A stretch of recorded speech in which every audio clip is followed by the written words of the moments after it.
Halo teman-teman semua, salam sejahtera untuk kita semua. Bertemu lagi dengan kami kelompok 5 dalam video pembelajaran yang kami buat untuk memenuhi tugas pada mata kuliah pengelolaan keuangan negara. Dan di video pembelajaran kali ini, materi yang kami akan bahas adalah mengenai pengelolaan pendapatan, penerimaan, pengeluaran uang, pokok-pokok perbendaharaan daerah, dan pengelolaan defisit anggaran. Sebelum lanjut, seperti biasa saya akan memperkenalkan anggota kelompok kami yang terdiri dari saya sendiri Rifanda Lopati, Yetri Rambalangi, dan Imaniar Sihadi. Langsung saja kita masuk pada pembahasan yang pertama, yaitu mengenai pengelolaan pendapatan, penerimaan, dan pengeluaran uang. Pengelolaan pendapatan, penerimaan, dan pengeluaran uang merupakan salah satu aspek penting dalam manajemen keuangan daerah.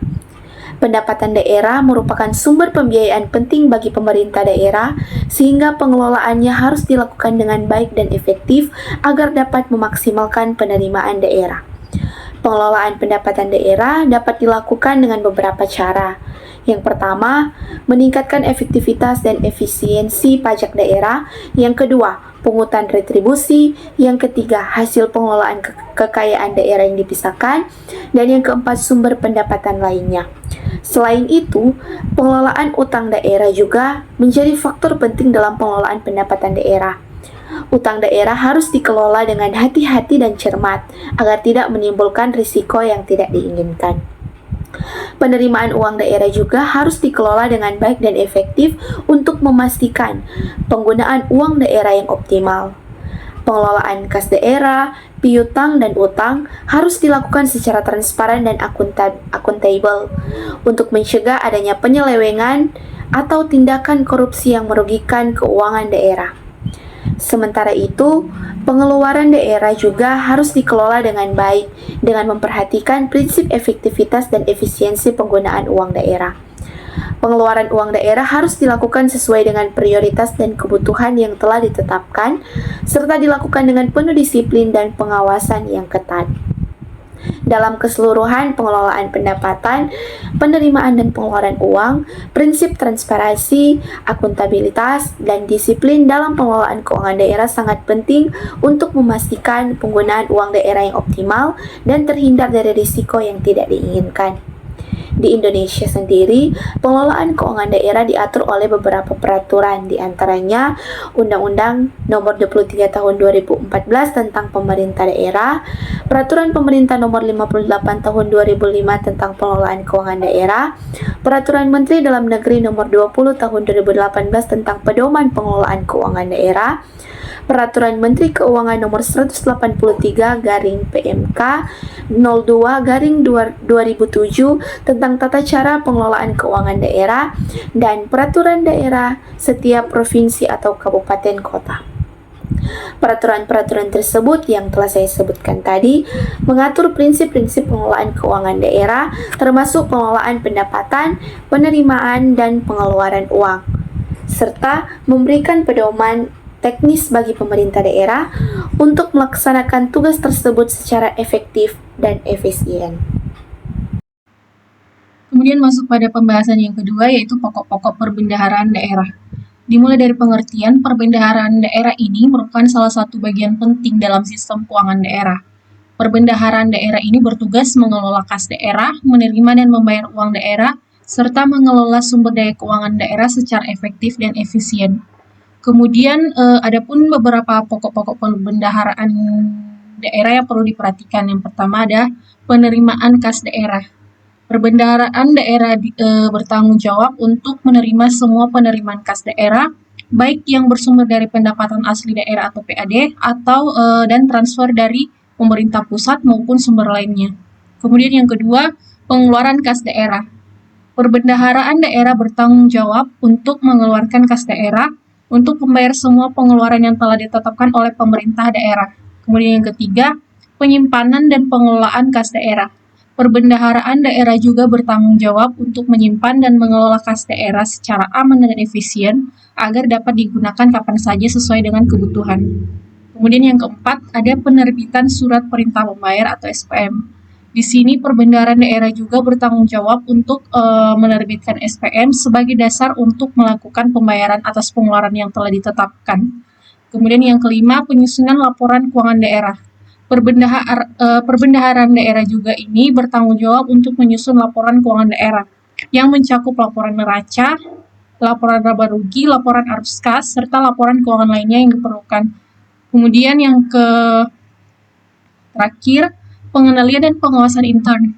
Perbendaharaan daerah juga di sini bertanggung jawab untuk melakukan pengendalian dan pengawasan intern terhadap pengelolaan kas daerah guna mencegah terjadinya penyelewengan atau kecurangan dalam pengelolaan kas daerah. Jadi di dalam pelaksanaan tugas-tugasnya, perbendaharaan daerah ini harus mematuhi peraturan perundang-undangan yang berlaku, serta menerapkan prinsip-prinsip pengelolaan keuangan daerah yang transparan, akuntabel, dan efektif. Hal ini bertujuan untuk memastikan pengelolaan perbendaharaan daerah yang baik dan dapat memberikan manfaat yang optimal bagi masyarakat.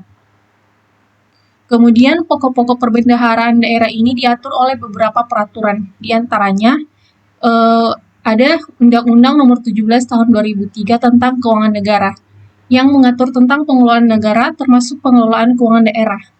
Kemudian ada Peraturan Pemerintah Nomor 58 Tahun 2005 tentang pengelolaan keuangan daerah, yang mengatur tentang prinsip-prinsip pengelolaan keuangan daerah, tata cara pengelolaan keuangan daerah, serta pengawasan dan pertanggungjawaban pengelolaan keuangan daerah. Kemudian ada Peraturan Pemerintah Nomor 24 Tahun 2005 tentang Standar Akuntansi Pemerintahan, yang mengatur tentang pengelolaan keuangan negara, keuangan pemerintah secara akuntabel dan transparan.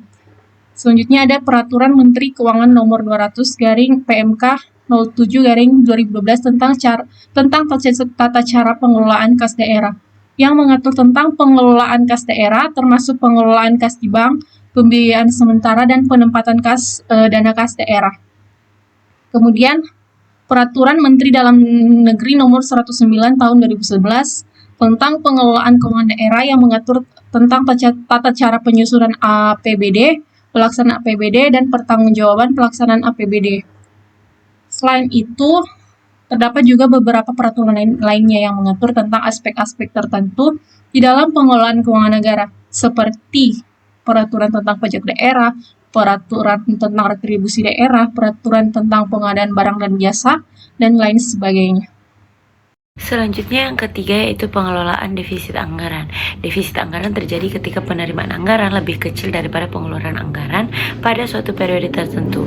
Pengelolaan defisit anggaran merupakan salah satu tantangan yang sering dihadapi oleh pemerintah daerah dalam mengelola keuangan karena dapat berdampak pada kestabilan keuangan daerah dan menyebabkan ketidakseimbangan fiskal.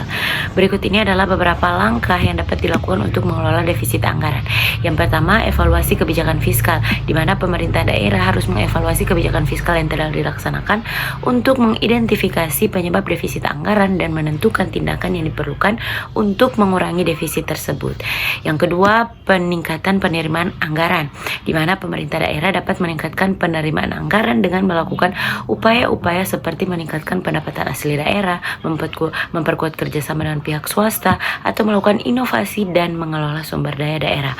Selanjutnya yang ketiga yaitu pengeluaran anggaran, di mana pemerintah daerah juga dapat mengurangi pengeluaran anggaran dengan melakukan peninjauan ulang terhadap program dan kegiatan yang kurang efektif atau tidak penting. Yang keempat, pengelolaan utang dengan bijaksana.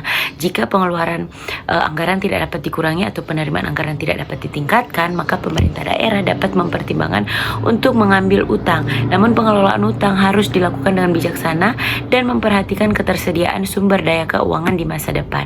Dan yang kelima atau yang terakhir yaitu pelaksanaan anggaran secara transparan dan akuntabel, di mana pemerintah daerah harus melaksanakan anggaran secara transparan dan akuntabel dengan menyusun laporan keuangan yang lengkap dan akurat, sehingga hal ini dapat membantu memperbaiki kepercayaan masyarakat terhadap pengelolaan keuangan negara. Selanjutnya, untuk mengelola defisit anggaran, pemerintah harus melakukan pembiayaan yang tepat. Pembiayaan defisit anggaran dapat dilakukan dengan beberapa cara, yang antara lain yang pertama, pembiayaan melalui surat utang daerah atau SUD, di mana pemerintah daerah dapat menerbitkan SUD sebagai sumber pembiayaan defisit anggaran. Namun, penerbitan SUD juga harus sesuai dengan aturan yang berlaku seperti batas jumlah dan jangka waktu penerbitan. Yang kedua, pembiayaan melalui dana alokasi umum atau DAU, di mana pemerintah pusat dapat memberikan DAU kepada pemerintah daerah sebagai sumber pembiayaan defisit anggaran. Namun penggunaan DAU harus juga sesuai dengan ketentuan yang berlaku. Yang ketiga yaitu pembiayaan melalui sumber-sumber lain, di mana pemerintah daerah dapat menggunakan sumber-sumber pembiayaan lainnya seperti penjualan aset atau sumber pendapatan lainnya.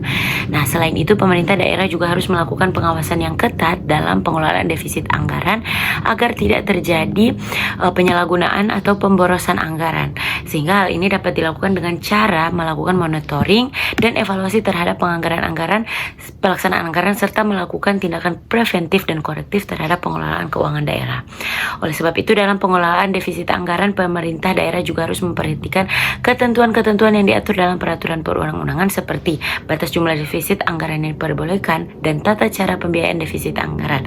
Pemerintah daerah juga harus melakukan konsultasi dengan ahli keuangan yang berkoordinasi dengan pemerintah pusat dalam mengelola defisit anggaran. Nah, pengelolaan defisit anggaran ini juga diatur dalam beberapa peraturan, diantaranya yaitu yang pertama Undang-Undang Nomor 17 Tahun 2003, yaitu tentang keuangan negara yang mengatur tentang pengelolaan keuangan negara, termasuk pengelolaan defisit anggaran. Yang kedua, Peraturan Pemerintah Nomor 58 Tahun 2005 tentang pengelolaan keuangan daerah yang mengatur tentang prinsip-prinsip pengelolaan keuangan daerah, termasuk pengelolaan defisit anggaran. Yang ketiga, Peraturan Menteri Keuangan Nomor 168/PMK/07/2014 tentang tata cara pengelolaan defisit anggaran pemerintah daerah yang mengatur tentang tata cara pengelolaan defisit anggaran pemerintah daerah, termasuk mengenai mekanisme pembiayaan defisit anggaran, tata cara pembiayaan defisit anggaran, dan pengawasan pembiayaan defisit anggaran. Selanjutnya yaitu Peraturan Menteri Dalam Negeri, yaitu pada nomor 33 tahun 2019 tentang penyusunan anggaran pendapatan dan belanja daerah yang mengatur tentang cara penyusunan anggaran pendapatan dan belanja daerah, termasuk pengaturan tentang penetapan defisit anggaran dan mekanisme pengelolaan defisit anggaran. Dan yang terakhir yaitu Peraturan Menteri Dalam Negeri nomor 82 tahun 2019 tentang pengawasan dan evaluasi pelaksanaan anggaran pendapatan dan belanja daerah yang mengatur tentang pengawasan dan evaluasi pelaksanaan anggaran pendapatan dan belanja daerah, termasuk pengawasan pelaksanaan pengelolaan defisit anggaran. Selain itu, dapat juga beberapa peraturan lainnya yang berkaitan dalam pengelolaan defisit anggaran, seperti peraturan tentang peminjaman daerah, peraturan tentang pinjaman luar negeri, dan lain sebagainya. Demikian hasil pembahasan dari kelompok kami. Semoga dengan video ini teman-teman bisa mengambil manfaat-manfaat yang bisa berguna bagi teman-teman sekalian. Thank you for watching. Bye-bye.